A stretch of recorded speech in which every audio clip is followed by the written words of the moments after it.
That statistic knows that there's 20% of the children in our school have some needs, and mental health comes out in functioning and school performance. And so I think it's good for these students to have support. We work together as a team, and we are here for our students, our families, and our colleagues. Our teachers come to us if they have something going on with their own family or personally, and we are just here to support everyone. Everyone in our department is available and willing to kind of bring students in, work with students one-on-one if they're in crisis, or frankly if they just need a place to kind of remove themselves from the classroom and just provide a safe place for them to calm down. We can talk to them or simply provide like a quiet space for them to kind of get themselves back under control and get regulated to get themselves back into the classroom.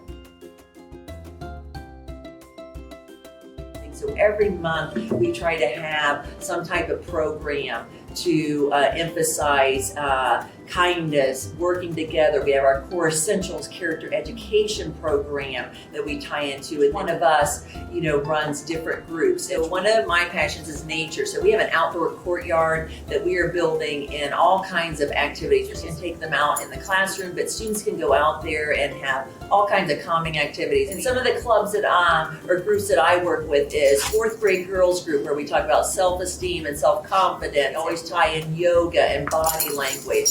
We have yoga groups, the nature group. We're going to be running Changing Families groups. So just a variety. Again, always focusing on the student and their emotions and their confidence. So I do a morning movement group, which started organically just based on student needs. It initially started to help students with anxiety in the morning. I have many students who come for many reasons, not even just mental health, but need to get their energy out in the morning, or maybe they're going through something difficult in their life, changing in family, and so they like to just see someone in the morning. So I do a morning movement group. I've done an informal social skills club, and I think that's one neat thing about having so many people on the team is that we can change, alter, increase our activities based on the need. I run some voice groups for 4th, 5th, and 6th grade boys. Foundation for a lot of it is Botman's life skills. And then sometimes I'll see a kid a 2nd year or 3rd year in a row.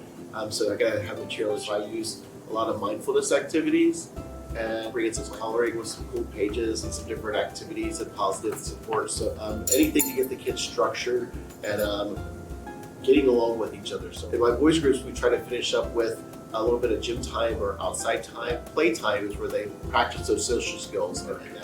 Because if you can be a fair winner and not a sore loser, then you've accomplished a lot. Fall, I started a group that I've wanted to do my whole career at Little Miami. This year I finally was able to do it. I called it Walking Wednesdays. It gave everybody access to come and talk to a counselor during recess. So all day on the first 5 Wednesdays of the school year, I went out and I was just available. Some students came and we solved friendship issues. I helped them meet other kids that also came to walk with me. A lot of kids that were lacking somebody to be with at recess, they came to me and they met other kids that were in that situation. They became friends. And then in terms of my formal groups that I've been running, anxiety has been a huge topic. Huge influx of anxiety among our student population, and teaching kids how to just let the feelings kind of flow. You're going to feel nervous sometimes, but what can you do about it? How can you take control of this and feel a little bit better? And my emotional regulation groups are similar in that, all emotions are healthy and fine. Everybody has ups and downs. It's just how to get through those times. We also have Fernside groups and cancer family care. So when people have had a loss in their family, whether it's a parent, a grandparent, an aunt or uncle, a sibling, Fernside is an amazing nonprofit organization that comes in and runs a 5-week program. And we also have cancer family care that comes in and meets with our students if they have a family member that is in the middle of dealing with cancer, or if they've had a family member that has passed away from cancer, and they come in and meet with the student once or twice a month to help them deal with those feelings and emotions. I think this year our administrators have worked really hard along with the teachers, because now everyone has a club they're doing, so that every student has something fun they can do in school to hopefully connect with another trusting adult and other students and come to school with some excitement. I have seen students able to make a bond with a trusting adult.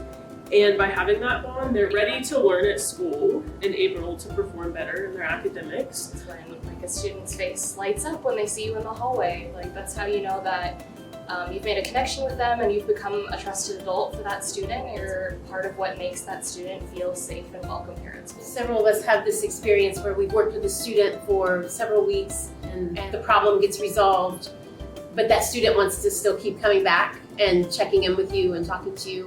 So I am always scheduling like fun lunches and those sort of things, for after students have kind of gotten through their problem, just so they can keep in touch. I had a little guy when I was at the intermediate school on Zora Road, ate lunch next to me almost every day.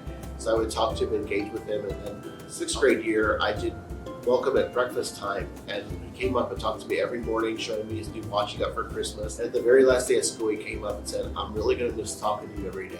I think I didn't realize the impact I had made with all those conversations. So this year now, I'm really trying to be more intentional about learning kids' names, greeting them in the hallway as they come in, and just making that time and being intentional about it. Something that really touched my heart, it was around Christmas, and I got a card from an 8th grade student that I had worked with in 5th and 6th grade. She just wrote me a note and said, "Thank you, Mrs. Gasper, so much for helping me in 5th and 6th grade. I'm doing really well now in 8th grade," and just, made my day. Because that's our job. If we can make an impact or just touch their life in the smallest way, then we know we're doing our job. I think when people know that they're not alone, that it's not just them experiencing mental health concerns, they feel better about it. If you equate mental health first aid to first aid for an injury per se, if you have the injury, you're going to clean it off, you're going to put antiseptic on it, you're going to put a Band-Aid on it, you're going to take care of that until it gets better. And if you're a child that's dysregulated, if there's something going on, with your friends or family, and you just need somebody to talk that through with, then there's a lot of support here for that.